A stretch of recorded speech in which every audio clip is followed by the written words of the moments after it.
আমি ডিপাৰ্টমেণ্টটো খুলিছিলোঁ শিক্ষকৰ পোষ্ট ক্ৰিয়েট কৰাৰ কাৰণে নহয়, কাৰণ তাৰ আপোনালোকে যদি চাই ইউনিভাৰ্চিটিত এটা ডিপাৰ্টমেণ্ট খোলাৰ কাৰণে সেই ল'ৰা ছোৱালীক চাকৰি দিবৰ কাৰণে এতিয়া আমি কলেজত পোষ্ট ক্ৰিয়েট কৰিব লাগিব। কলেজত যিমান ষ্টুডেণ্ট এতিয়া জন্ম হ'ব, কলেজৰ ল'ৰা ছোৱালীক চাকৰি দিবৰ কাৰণে আমি স্কুলত পোষ্ট খুলিব লাগিব, আৰু স্কুলত যিমান ল'ৰা ছোৱালীৰ সৃষ্টি হ'ব তাক চাকৰি দিবৰ কাৰণে আমি LP স্কুলত পোষ্ট খুলিব লাগিব। তানে এটা যি কাম আমি আৰম্ভ কৰিলোঁ সেই কামে অসমখনক কিমান দুখীয়া কৰি লৈ যাব, তাত নিবনুৱা সৃষ্টি হ'ব।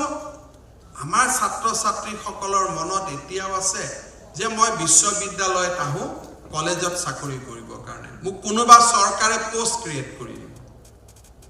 এই মানসিকতাই আমাৰ জাতিটোক বহুত দূৰ লৈ যাব নোৱাৰে।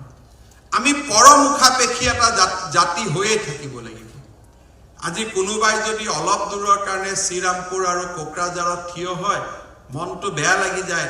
আজি এবছৰ আগত যদি অসমত 2000 ট্ৰাক সোমাইছিল, এতিয়া 4000 ট্ৰাক সোমায়, 6000 ট্ৰাক সোমায়। অৰ্থাৎ অসমত ইকনমি গ্ৰ' হৈছে, কিন্তু সেই ইকনমি বা সেই ইকনমিক নিড পূৰণৰ বাবে ক'ৰ পৰা বস্তু আহিছে? অসমৰ বাহিৰৰ পৰা আহিছে। আমাৰ জাতিটোৰ প্ৰফেশ্যনটো সদায় এজিটেশ্যন হ'ব নোৱাৰে। Innovation should be our profession. আমি কেতিয়া ইনোভেশ্যনৰ যাত্ৰাত যাম? মই ভাবোঁ যে এই প্লেটিনাম বছৰৰ ৭৫টা বছৰত আমাৰ গুৱাহাটী বিশ্ববিদ্যালয়ৰ পৰা ষ্টাৰ্টআপৰ এটা ভাল আন্দোলন আমি ইয়াত আৰম্ভ কৰিব লাগে। ময়ো আন্দোলন ছাপোৰ্ট কৰোঁ, কিন্তু মোৰ আন্দোলনটো অকণমান বেলেগ ধৰণৰ। ষ্টাৰ্টআপৰ মই জানো যে ইয়াত যিমান ল'ৰা ছোৱালী আছে চবৰ মাজতে উদ্যমিতা আছে, চবৰ মাজতে সুপ্ত প্ৰতিভা আছে, চবৰ মাজতে কিবা কৰি পৃথিৱীখনক দেখুৱাৰ সপোন আছে। কিন্তু যেতিয়া সপোনবিলাক বাস্তৱত ৰূপায়িত হোৱাৰ আমি এখন মঞ্চ দিব নোৱাৰোঁ, লাহে লাহে চিন্তা চৰ্চা উদ্যমিতাবিলাক লাহে লাহে শেষ হ'ব আৰম্ভ কৰে। কিমান দিন আমি হিচাপ কৰিম যে কলেজৰ প্ৰফেচাৰ ৰিচাৰ্চ স্কলাৰ 2 নম্বৰ দিছে নে 4 নম্বৰ দিছে? এই কথাবিলাক শেষ হৈ গ'ল। 10 জনক কেনেকে মই চাকৰি দিব পাৰোঁ? 10 জনে মোৰ তলত কেনেকে কাম কৰিব পাৰিব? How can I be an employer rather than an employee? সেই চিন্তা চৰ্চাৰ আৰম্ভণি অসমীয়া যুৱকৰ মাজত হ'বই লাগিব। অসমীয়া যুৱকে সেই চিন্তা চৰ্চাক নেতৃত্ব দিবই লাগিব। আমাৰ যুৱকৰ মাজৰ পৰাই আজি ইউৰোপলৈকে খাদ্য বস্তু ৰপ্তানি কৰা হৈছে।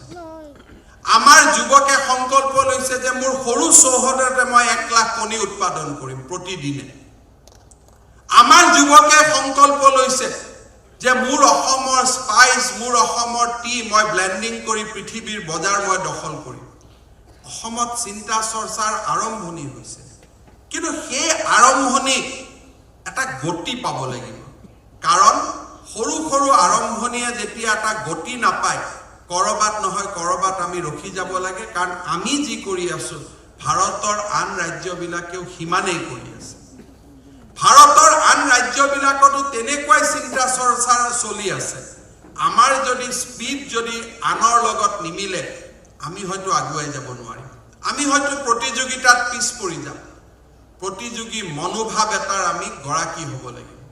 আমাৰ সন্মুখত থাকিব লাগিব যে আমি কি কাম আন ৰাজ্যত চলি আছে, কি কাম আনত হৈ আছে, আৰু আমি কোনটো কাম কৰিব পৰা নাই। টেকনলজি, ইনোভেশ্যন আৰু সাহস যে মই কিবা এটা নতুন কৰিম, মই কিবা এটা নতুন কৰিম, সদায় কৰি থকা কামবিলাক মই নকৰোঁ। সেই চিন্তা চৰ্চাৰ আৰম্ভণি অসমত হ'ব লাগিব, আৰু সেয়ে হ'ব অসমৰ নৱজাগৰণৰ আৰম্ভণি। আৰু মই বিশ্বাস কৰোঁ যে অসমৰ যুৱক যুৱতীৰ মাজত সেই অসীম শক্তি লুকাই আছে। মাত্ৰ আমাক ক'ব লাগে